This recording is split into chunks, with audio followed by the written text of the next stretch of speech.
না মানে তোমাদের বাসায় আমার ভাইয়া আসে নাই, ভাইয়াকে খুঁজতে আসছিলাম। ভাইয়া তো আসে নাই, আর ভাইয়াকে খুঁজতে আসছো নাকি অন্য কাউকে? অন্য কাউকে মানে? ওই দিন যেভাবে লুক দিচ্ছিলে, আমি ওই দিনই বুঝতে পারছি যে এখন থেকে আমার বাসার নিচে ঘুরঘুর করবা আর নিচের জুতা ক্ষয় করবা।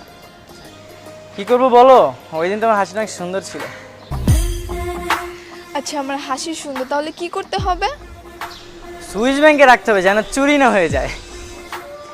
এই লাইন কোত্থেকে শিখছো? স্কুলের বড় ভাইদের কাছ থেকে শিখেছি। আচ্ছা, আমার সাথে যে লাইন মারতেছো বাসায় জানে? না। তাহলে আর এইখানে এসো না, ভাইয়া দেখলে খবর